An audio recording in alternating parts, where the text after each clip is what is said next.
بسم الله الرحمن الرحيم. كافها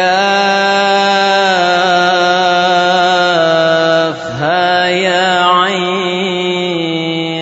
صاد. ذكر رحمة ربك عبده زكريا إذ نادى ربه نداء خفيا قال رب إني وهن العظم مني واشتعل الرأس شيبا ولم أكن بدعائك رب شقيا وإني خفت الموالي من ورائي وكانت امرأتي عاقرا فهب لي من لدنك وليا يرثني ويرث من آل يعقوب واجعله رب رضيا. يا زكريا إنا نبشرك بغلام اسمه يحيى لم نجعل له من قبل سميا قال رب أنى يكون لي غلام وكانت امرأتي عاقرا وقد بلغت من الكبر عتيا قال كذلك قال ربك هو علي هين وقد خلقتك من قبل ولم تك شيئا قال رب اجعل لي آية قال آيتك ألا تكلم الناس 3 ليال سويا فخرج على قومه من المحراب فأوحى إليهم أن سبحوا بكرة وعشيا يا يحيى خذ الكتاب بقوة وآتيناه الحكم صبيا وحنانا من لدنا وزكاة وكان تقيا وبرا بوالديه ولم يكن جبارا عصيا وسلام عليه يوم ولد ويوم يموت ويوم يبعث حيا واذكر في الكتاب مريم إذ انتبذت من أهلها مكانا شرقيا فاتخذت من دونهم حجابا فأرسلنا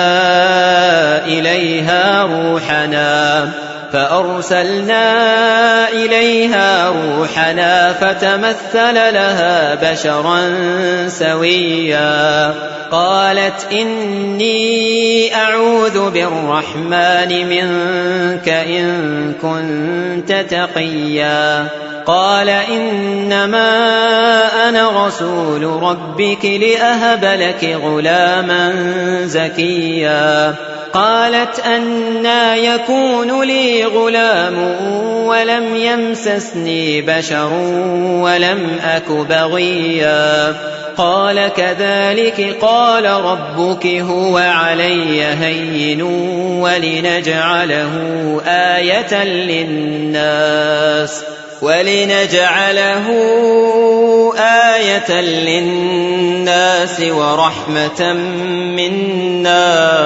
ورحمة منا وكان أمرا مقضيا فحملته فانتبذت به مكانا قصيا فأجاءها المخاض إلى جذع النخلة قالت يا ليتني مت قبل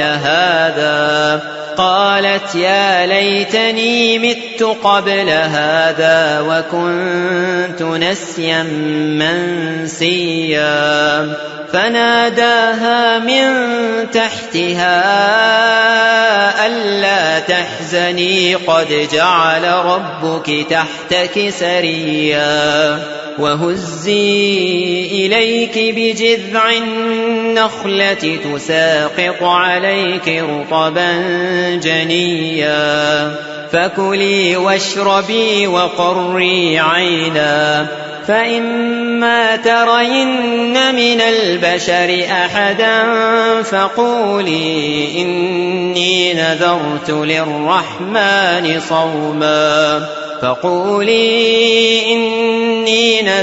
للرحمن صوما فلن أكلم اليوم إنسيا. فأتت به قومها تحمله، قالوا يا مريم لقد جئت شيئا فريا. يا أخت هارون ما كان أبوك امرأ سوء وما كانت أمك بغيا. فأشارت إليه، قالوا كيف نكلم من كان في المهد صبيا. قال إني عبد الله آتاني الكتاب وجعلني نبيا وجعلني مباركا أينما كنت وأوصاني بالصلاة والزكاة ما دمت حيا وبرا بوالدتي ولم يجعلني جبارا شقيا. والسلام علي يوم ولدت ويوم أموت ويوم أبعث حيا. ذلك عيسى بن مريم قول الحق الذي فيه يمترون. ما كان لله أن يتخذ من ولد سبحانه، إذا قضى أمرا فإنما يقول له كن فيكون. وإن الله ربي وربكم فاعبدوه، هذا صراط مستقيم. فاختلف الأحزاب من بينهم، فويل للذين كفروا من مشهد يوم عظيم. أسمع بهم وأبصر يوم يأتوننا، لكن الظالمون اليوم في ضلال مبين. وأنذرهم يوم الحسرة إذ قضي الأمر وهم في غفلة وهم لا يؤمنون. إنا نحن نرث الأرض ومن عليها وإلينا يرجعون. واذكر في الكتاب إبراهيم إنه كان صديقا نبيا. إذ قال لأبيه يا أبت لم تعبد ما لا يسمع ولا يبصر ولا يغني عنك شيئا. يا أبت إني قد جاءني من العلم ما لم يأتك فاتبعني أهدك صراطا سويا. يا أبت لا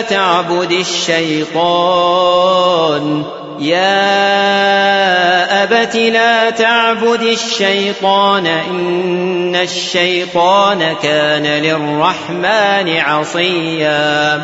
يا أبت إني أخاف أن يمسك عذاب من الرحمن فتكون للشيطان وليا. قال أراغب أنت عن آلهتي يا إبراهيم؟ لئن لم تنته لأرجمنك واهجرني مليا. قال سلام عليك سأستغفر لك ربي إنه كان بي حفيا. وأعتزلكم وما تدعون من دون الله وأدعو ربي عسى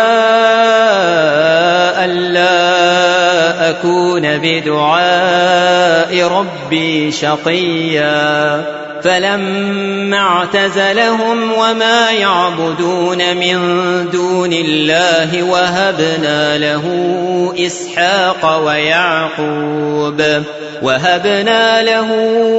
إسحاق ويعقوب وكلا جعلنا نبيا ووهبنا لهم من رحمتنا وجعلنا لهم لسان صدق عليا واذكر في الكتاب موسى إنه كان مخلصا وكان رسولا نبيا وناديناه من جانب الطور الأيمن وقربناه نجيا ووهبنا له من رحمتنا أخاه هارون نبيا واذكر في الكتاب إسماعيل إنه كان صادق الوعد وكان رسولا نبيا وكان يأمر أهله بالصلاة والزكاة وكان عند ربه مرضيا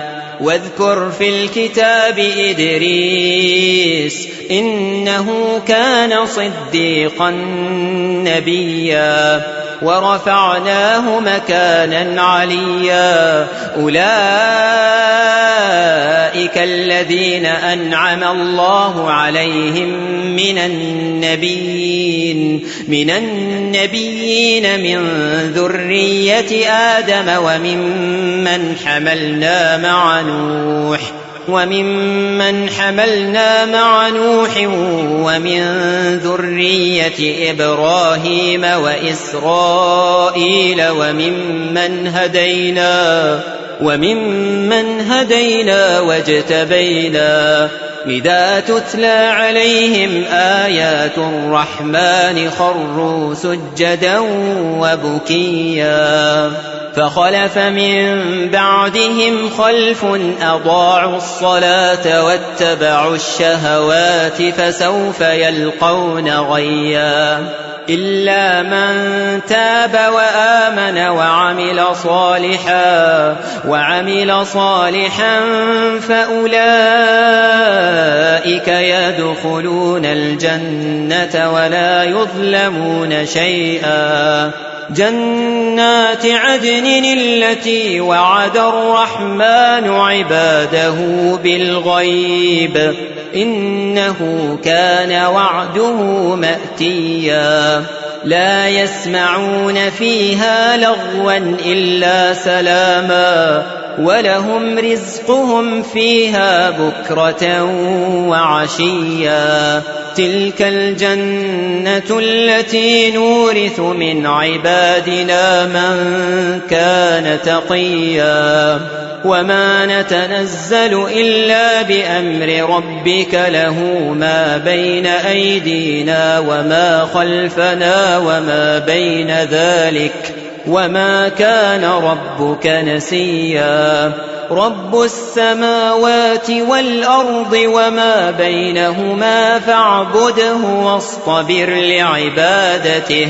هل تعلم له سميا ويقول الإنسان أإذا ما مت لسوف أخرج حيا أولا يذكر الإنسان أنا خلقناه من قبل ولم يك شيئا فوربك لنحشرنهم والشياطين ثم لنحضرنهم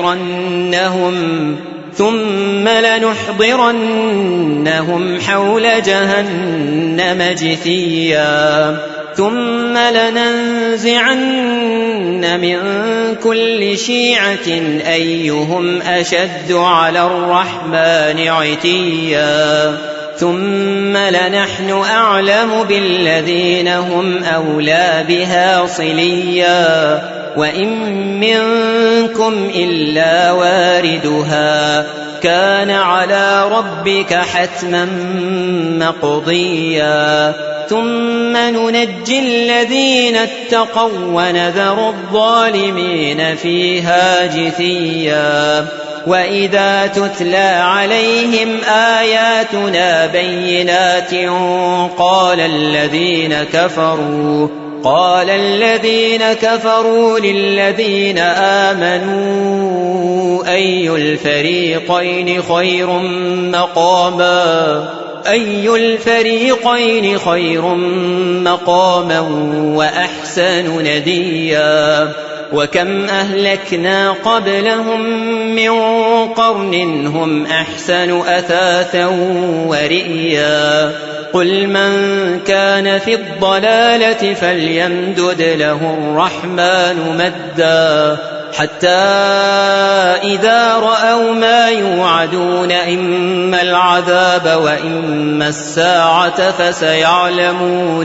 فسيعلمون من هو شر مكانا وأضعف جندا ويزيد الله الذين اهتدوا هدى والباقيات الصالحات خير عند ربك ثوابا وخير مردا أفرأيت الذي كفر بآياتنا وقال لأوتين مالا وولدا أطلع الغيب أم اتخذ عند الرحمن عهدا كلا سنكتب ما يقول ونمد له من العذاب مدا ونرثه ما يقول ويأتينا فردا واتخذوا من دون الله آلهة ليكونوا لهم عزا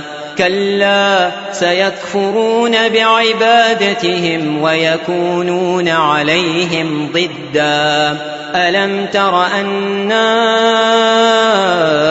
أرسلنا الشياطين على الكافرين تؤزهم أزا فلا تعجل عليهم إنما نعد لهم عدا يوم نحشر المتقين إلى الرحمن وفدا ونسوق المجرمين إلى جهنم وردا لا يملكون الشفاعة إلا من اتخذ عند الرحمن عهدا وقالوا اتخذ الرحمن ولدا لقد جئتم شيئا إدا تكاد السماوات يتفطرن منه وتنشق الأرض وتخر الجبال هدا أن دعوا للرحمن ولدا وما ينبغي للرحمن أن يتخذ ولدا إن كل من في السماوات والأرض إلا آتي الرحمن عبدا لقد أحصاهم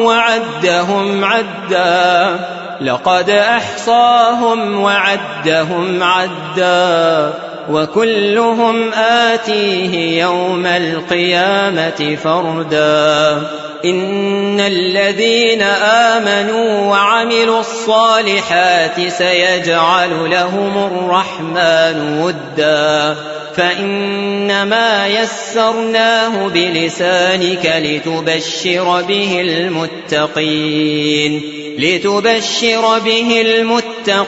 وتنذر به قوما لدا وكم أهلكنا قبلهم من قرن هل تحس منهم من أحد أو تسمع لهم ركزا शुरू अल्लाह के नाम से जो बड़ा मेहरबान निहायत रहम वाला है।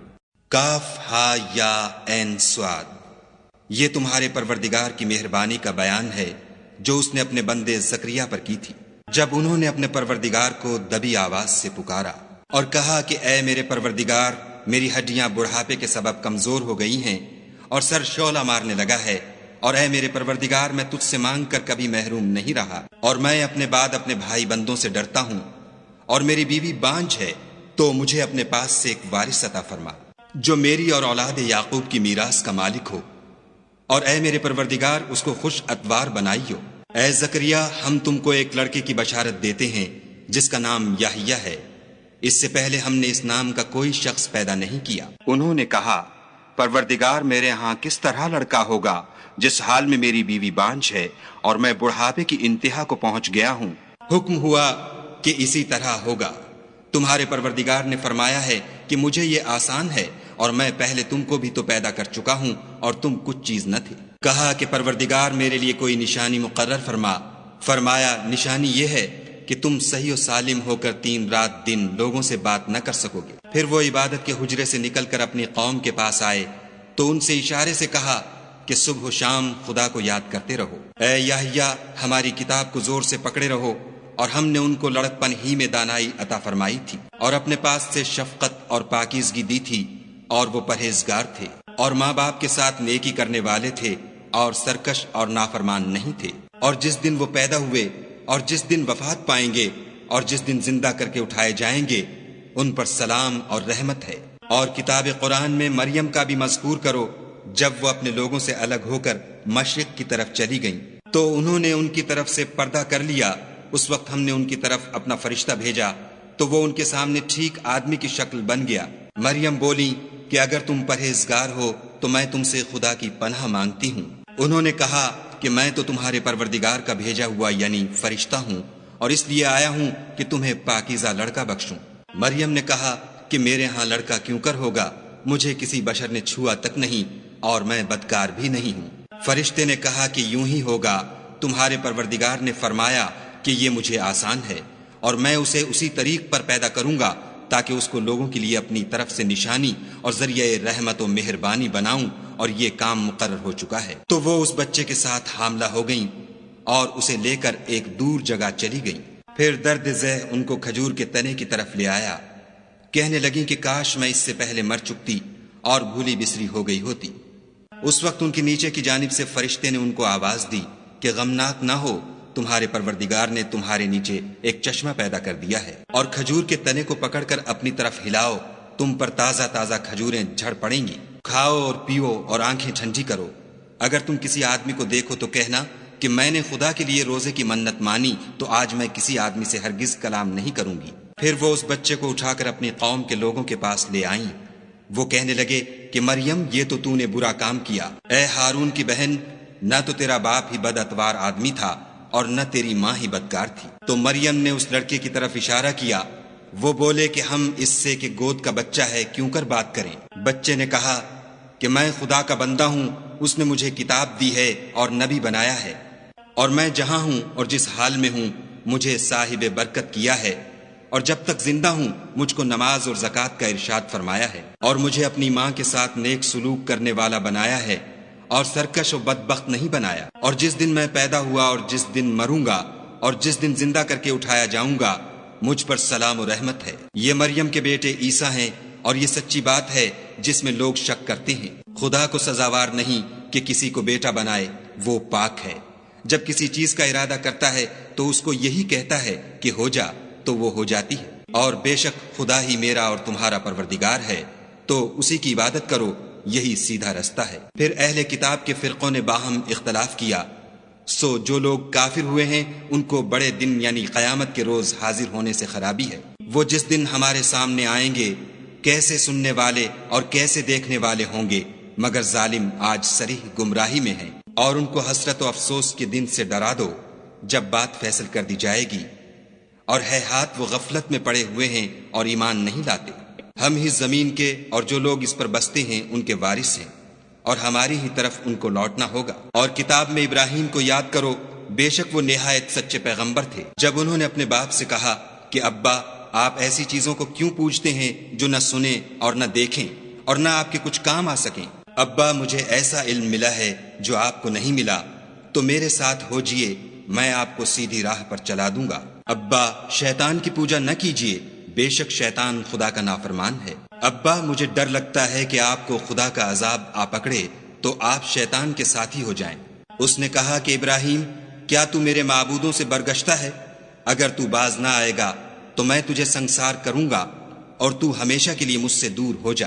ابراہیم نے السلام علیکم کہا اور کہا کہ میں آپ کے لیے اپنے پروردگار سے بخشش مانگوں گا، بے شک وہ مجھ پر نہایت مہربان ہے، اور میں آپ لوگوں سے اور جن کو آپ خدا کے سوا پکارا کرتے ہیں ان سے کنارہ کرتا ہوں اور اپنے پروردگار ہی کو پکاروں گا۔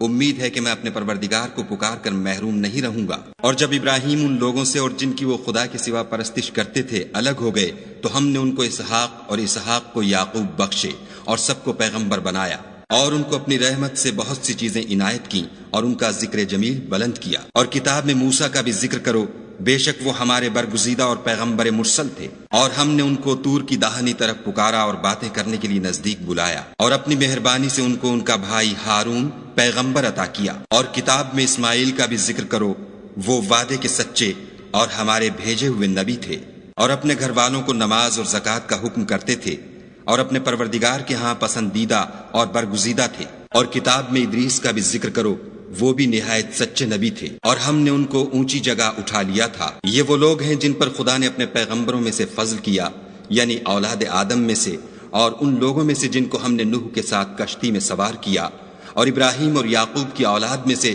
اور ان لوگوں میں سے جن کو ہم نے ہدایت دی اور برگزیدہ کیا۔ جب ان کے سامنے ہماری آیتیں پڑھی جاتی تھیں تو سجدے میں گر پڑتے اور روتے رہتے تھے۔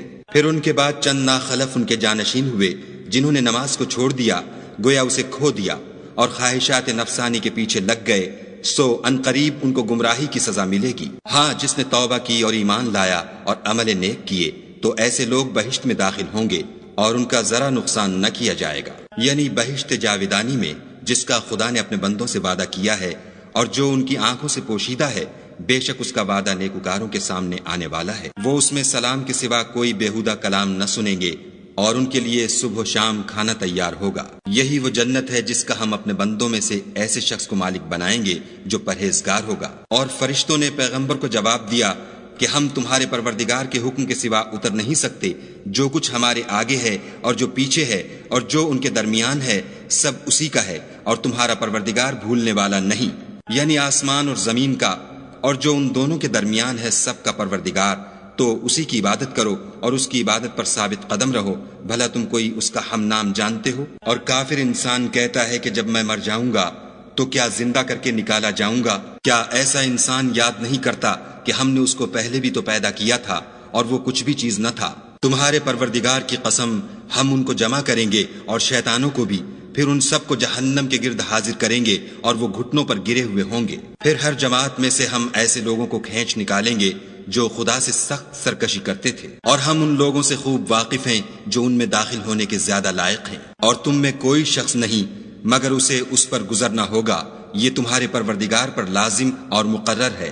پھر ہم پرہیزگاروں کو نجات دیں گے اور ظالموں کو اس میں گھٹنوں کے بل پڑا ہوا چھوڑ دیں گے۔ اور جب ان لوگوں کے سامنے ہماری آیتیں پڑھی جاتی ہیں تو جو کافر ہیں وہ مومنوں سے کہتے ہیں کہ دونوں فریق میں سے مکان کس کے اچھے اور مجلسیں کس کی بہتر ہیں، اور ہم نے ان سے پہلے بہت سی امتیں ہلاک کر دیں، وہ لوگ ان سے ٹھاٹھ اور نمود میں کہیں اچھے تھے۔ کہہ دو کہ جو شخص گمراہی میں پڑا ہوا ہے خدا اس کو آہستہ آہستہ مہلت دیے جاتا ہے، یہاں تک کہ جب اس چیز کو دیکھ لیں گے جس کا ان سے وعدہ کیا جاتا ہے، خواہ عذاب اور خواہ قیامت، تو اس وقت جان لیں گے کہ مکان کس کا برا ہے اور لشکر کس کا کمزور ہے۔ اور جو لوگ ہدایت یاب ہیں خدا ان کو زیادہ ہدایت دیتا ہے، اور نیکیاں جو باقی رہنے والی ہیں وہ تمہارے پروردگار کے صلے کے لحاظ سے خوب اور انجام کے اعتبار سے بہتر ہیں۔ بھلا تم نے اس شخص کو دیکھا جس نے ہماری آیتوں سے کفر کیا اور کہنے لگا کہ اگر میں اثر نو زندہ ہوا بھی تو یہی مال اور اولاد مجھے وہاں ملے گا؟ کیا اس نے غیب کی خبر پالی ہے یا خدا کے یہاں سے عہد لے لیا ہے؟ ہرگز نہیں، یہ جو کچھ کہتا ہے ہم اس کو لکھتے جاتے اور آہستہ آہستہ عذاب بڑھاتے جاتے ہیں۔ اور جو چیزیں یہ بتاتا ہے ان کے ہم وارث ہوں گے، اور یہ اکیلا ہمارے سامنے آئے گا۔ اور ان لوگوں نے خدا کے سوا اور معبود بنا لیے ہیں تاکہ وہ ان کے لیے موجب عزت و مدد ہوں۔ ہرگز نہیں، وہ معبودان باطل ان کی پرستش سے انکار کریں گے اور ان کے دشمن و مخالف ہوں گے۔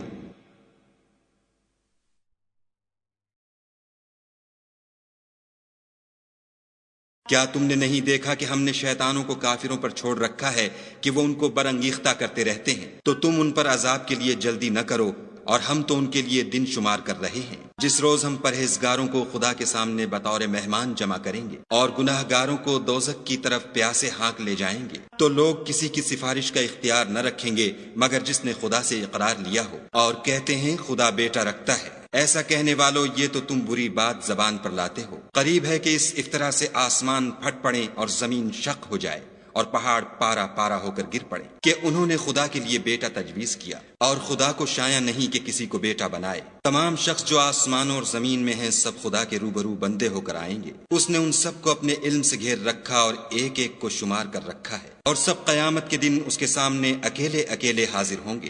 اور جو لوگ ایمان لائے اور عمل نیک کیے، خدا ان کی محبت مخلوقات کے دل میں پیدا کر دے گا۔ اے پیغمبر صلی اللہ علیہ وآلہ وسلم، ہم نے یہ قرآن تمہاری زبان میں آسان نازل کیا ہے تاکہ تم اس سے پرہیزگاروں کو خوشخبری پہنچا دو اور جھگڑالوؤں کو ڈر سنا دو۔ اور ہم نے ان سے پہلے بہت سے گروہوں کو ہلاک کر دیا ہے، بھلا تم ان میں سے کسی کو دیکھتے ہو یا کہیں ان کی بھنک سنتے ہو؟